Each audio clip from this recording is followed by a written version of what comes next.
नमस्कार, मैं हूं संगीता सिंह और हमारे इस खास कार्यक्रम दिल्ली एनसीआर दिन भर में आपका स्वागत है। इस बुलेटिन में हम आपको दिखाएंगे दिल्ली एनसीआर से जुड़ी तमाम बड़ी खबरें, लेकिन सबसे पहले एक नजर सुर्खियों पर। सीएम आवास में हुई तोड़फोड़ को लेकर मुख्यमंत्री केजरीवाल का बयान, बीजेपी पर जमकर साधा निशाना। बीजेपी से पूछा, हमले से क्या सीखेंगे युवा। सीएम केजरीवाल के घर पर तोड़फोड़ का मामला हाईकोर्ट पहुंचा। आप नेता सौरभ भारद्वाज ने दाखिल की याचिका, दिल्ली पुलिस पर केस दर्ज करने और एसआईटी गठन की मांग की। आम जनता पर महंगाई की मार जारी, 10 दिन में 9वीं बार बढ़े पेट्रोल डीजल के दाम। चुनाव के बाद कुल 6 रुपए 40 पैसे की बढ़ोतरी। दिल्ली एनसीआर समेत पूरे उत्तर भारत में गर्मी का प्रकोप जारी, मार्च में ही हीट वेव की स्थिति बरकरार। मौसम विभाग ने गर्मी को लेकर जारी किया येलो अलर्ट। दिल्ली के रोहिणी में बदमाशों का आतंक, दिन दहाड़े कार रुकवाकर व्यापारी से लूटे 2 करोड़ रुपए, सीसीटीवी में कैद लूट की पूरी वारदात। सीएम आवास पर हुई तोड़फोड़ के मामले में दिल्ली के मुख्यमंत्री अरविंद केजरीवाल का बयान सामने आया है। इस दौरान उन्होंने जहां बीजेपी पर जमकर निशाना साधा, वहीं बीजेपी से सवाल पूछा है कि इस हमले और तोड़फोड़ से देश के युवा क्या सीखेंगे। देखो, केजरीवाल इंपॉर्टेंट नहीं है। मैं बहुत छोटा आदमी हूं, इस देश का एक आम नागरिक हूं। देश के लिए मेरी जान भी हाजिर है, लेकिन मेरे को यह लगता है कि इस तरह की गुंडागर्दी से देश आगे नहीं बढ़ने वाला। हमें अगर देश को आगे ले जाना है, 21वीं सदी का भारत बनाना है, तो प्यार और मोहब्बत से सब लोग मिलके काम करेंगे, तभी देश आगे बढ़ेगा। 75 साल तो खराब कर दिए हमने देश के, गंदी राजनीति करके, आपस में लड़के झगड़ के, मारपीट करके, गुंडागर्दी करके।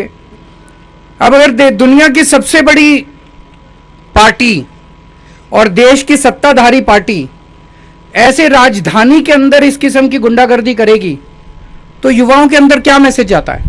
एक आम युवा क्या सोचेगा? वो सोचेगा यार यही सही होता होगा। ये गंदा संदेश जाता है। इस तरह से देश की तरक्की नहीं होती। दिल्ली सीएम आवास पर तोड़फोड़ का मामला हाईकोर्ट में पहुंचा है। आम आदमी पार्टी के विधायक सौरभ भारद्वाज ने इस मामले में दिल्ली हाईकोर्ट में याचिका दाखिल की है। सौरभ भारद्वाज ने जहां दिल्ली पुलिस की कार्यशैली पर सवाल उठाए हैं और केस दर्ज करने की मांग की है, इसके साथ ही उन्होंने एसआईटी के गठन की मांग भी की है ताकि इस मामले की स्वतंत्र जांच हो। दिल्ली के सीएम अरविंद केजरीवाल के आवास के बाहर हुई तोड़फोड़ के मामले में अब सियासत तेज हो गई है। दिल्ली सरकार इस मुद्दे पर बीजेपी पर निशाना साध रही है, तो वहीं बीजेपी भी दिल्ली सरकार पर जवाबी हमले बोल रही है। दिल्ली के मुख्यमंत्री अरविंद केजरीवाल के घर के बाहर कथित तौर पर हुई तोड़फोड़ करने के मामले में दिल्ली पुलिस ने अब तक 8 लोगों को गिरफ्तार किया है। ये संख्या और बढ़ सकती है क्योंकि पुलिस टीमों को और गिरफ्तारियां करने के लिए भेजा गया है। वहीं दूसरी ओर आम आदमी पार्टी विधायक सौरभ भारद्वाज ने दिल्ली पुलिस के खिलाफ हाईकोर्ट में याचिका लगाई है। इसमें उन्होंने आरोप लगाया है कि दिल्ली पुलिस ने प्रदर्शनकारियों को रोकने के लिए इंतजाम नहीं किए और उन्हें मुख्यमंत्री केजरीवाल के घर के बाहर आसानी से जाने दिया। इसके अलावा याचिका में उन्होंने एक स्वतंत्र एसआईटी बनाने की मांग भी की है, जो कल हुए पूरे प्रकरण की जांच करेगी। याचिका में सौरभ भारद्वाज ने कल के प्रदर्शन को अरविंद केजरीवाल के ऊपर हमला बताया है और लिखा है कि कल केजरीवाल के घर के बाहर अटैक किया गया। साथ ही आर्टिकल 226 के तहत दिल्ली पुलिस के खिलाफ एफआईआर दर्ज करने की मांग भी की गई है। आपको बता दें कि बुधवार को बीजेपी यूथ विंग के सदस्यों ने द कश्मीर फाइल्स फिल्म पर सीएम केजरीवाल की गई टिप्पणी के खिलाफ उनके आवास के बाहर प्रदर्शन किया था। इसी दौरान ये कथित तोड़फोड़ का मामला भी सामने आया। पुलिस ने बुधवार को घटना के संबंध में अज्ञात लोगों के खिलाफ मामला दर्ज किया। पुलिस उपायुक्त सागर सिंह कलसी ने कहा था, हमने आईपीसी की धारा 186, 188, 353 और 332 और सार्वजनिक संपत्ति के नुकसान की रोकथाम अधिनियम की धारा 3 के तहत मामला दर्ज कर लिया है। सीएम आवास पर हमले के बाद दिल्ली के उप मुख्यमंत्री मनीष सिसोदिया ने बीजेपी पर गंभीर आरोप लगाए थे।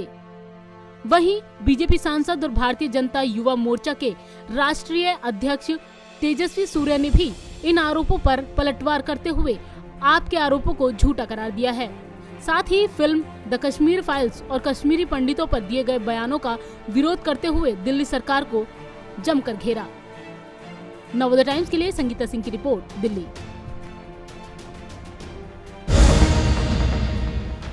देश की आम जनता को महंगाई से कोई राहत मिलती नजर नहीं आ रही है। महंगाई का मार्च जारी है। 10 दिन में 9वीं बार पेट्रोल और डीजल के दामों में बढ़ोतरी हुई है। पेट्रोल और डीजल के दामों में 80-80 पैसे प्रति लीटर की बढ़ोतरी हुई है, जिससे आम जनता की मुश्किलें बढ़ गई हैं। देश भर में रोज महंगाई का करंट लग रहा है। तेल कंपनियां आए दिन पेट्रोल डीजल के दाम बढ़ा रही हैं। आज भी पेट्रोल डीजल ने 80-80 पैसे का झटका दिया है। आज पेट्रोलियम कंपनियों ने ईंधन के नए रेट जारी किए तो जयपुर, अहमदाबाद से पटना और भोपाल से चेन्नई तक पेट्रोल 100 रुपए के पार चला गया। यहाँ तक कि मुंबई में डीजल भी अब 100 रुपए से अधिक हो गया है। दिल्ली में पेट्रोल की कीमत में 80 पैसे प्रति लीटर की बढ़ोतरी के बाद 101 रुपए 81 पैसे प्रति लीटर हो गई है। इस तरह 10 दिन में दिल्ली में पेट्रोल 6 रुपए 40 पैसे महंगा हुआ, वहीं डीजल भी 6 रुपए 40 पैसे तक महंगा हुआ है। अब दिल्ली में 1 लीटर पेट्रोल के लिए 101 रुपए 81 पैसे और डीजल के लिए 93 रुपए 7 पैसे तक खर्च करने पड़ेंगे। इससे पहले 21 मार्च को राजधानी में पेट्रोल का दाम 95 रुपए 41 पैसे और डीजल 86 रुपए 67 पैसे प्रति लीटर था। बता दें कि 22 मार्च 2022 से पेट्रोल डीजल के दाम बढ़ रहे हैं। 22 मार्च से 23 मार्च तक रोजाना पेट्रोल डीजल 80-80 पैसे महंगा हुआ। 24 मार्च को कोई बदलाव नहीं हुआ, लेकिन 25 मार्च से एक बार फिर पेट्रोल डीजल 26 तक 80-80 पैसे बढ़े। इसके बाद 27 मार्च को पेट्रोल 50 और डीजल 55 पैसे महंगा हुआ। 28 मार्च को पेट्रोल 30 और डीजल 35 पैसे बढ़ा। 29 मार्च को पेट्रोल 80 पैसे प्रति लीटर और डीजल 70 पैसे प्रति लीटर बढ़ गया। 30 मार्च को एक बार फिर पेट्रोल डीजल के दाम 80-80 पैसे बढ़े और आज भी राहत नहीं मिली है। पेट्रोल डीजल के रेट 80 पैसे बढ़ गए हैं। ब्यूरो रिपोर्ट, नवोदय टाइम्स, नई दिल्ली। राजधानी दिल्ली समेत पूरे उत्तर भारत में मार्च के महीने में ही गर्मी सता रही है। यहाँ बीते कई दिनों से हीट वेव की स्थिति बनी हुई है और आगे ही यही हालात बने रहने की आशंका है। वहीं मौसम विभाग ने आने वाले दिनों के लिए येलो अलर्ट जारी किया है। देश की राजधानी दिल्ली समेत उत्तर भारत के राज्यों में गर्मी की तपिश बरकरार है। यहाँ कई दिनों से हीट वेव की स्थिति बनी हुई है और आगे भी ऐसे ही हालात बने रहने की आशंका है। इसके अलावा यूपी, बिहार, पश्चिम बंगाल आदि समेत ज्यादातर राज्यों में तापमान लगातार बढ़ रहा है। मौसम विभाग के अनुसार दिल्ली का आज का न्यूनतम तापमान 20 डिग्री सेल्सियस जबकि अधिकतम तापमान 40 डिग्री सेल्सियस रह सकता है। हीट वेव के आसार हैं। वहीं 1 अप्रैल को राजधानी में मौसम में हल्का बदलाव आएगा और तेज हवाएं चलेंगी। बता दें कि साल 1950 के बाद से दिल्ली में मार्च में सबसे ज्यादा तापमान है। अगले 10 से 15 दिनों में कोई राहत नहीं मिलने वाली है। वन और दमकल विभाग को अलर्ट किया गया है। उन्होंने आगे कहा कि इस दौरान हमें सतर्क रहने की जरूरत है। सीजन 2020 और 2021 से भी ये सीजन खराब है। इतना ही नहीं, आईएमडी अधिकारियों ने कहा कि दिल्ली में 3 से 5 अप्रैल के बीच एक बार फिर लू चल सकती है। बता दें कि दिल्ली में 31 मार्च 1945 को 40.6 डिग्री सेल्सियस तापमान दर्ज किया गया था, जो मार्च के महीने में दर्ज सबसे तेज तापमान था। ब्यूरो रिपोर्ट, नवोदय टाइम्स, नई दिल्ली। राजधानी दिल्ली में अपराधियों के हौसले बुलंद हैं। यहां रोहिणी सेक्टर 24 में बदमाशों ने एक कार रुकवाकर व्यापारी से करीब 2 करोड़ रुपए की लूट की वारदात को अंजाम दिया है और मौके से फरार हो गए। लूट की ये पूरी वारदात सीसीटीवी कैमरे में कैद हुई है। फिलहाल पुलिस मामला दर्ज करके लुटेरों की तलाश में जुटी है। दिल्ली के रोहिणी सेक्टर 24 में बदमाशों ने कार को रुकवाकर व्यापारी से करीब 2 करोड़ रुपए लूट लिए। वारदात को अंजाम देने के बाद लुटेरे मौके से फरार होने में कामयाब रहे। लूट की ये पूरी घटना सीसीटीवी कैमरे में कैद हो गई। पुलिस ने केस दर्ज कर मामले की जांच शुरू कर दी है।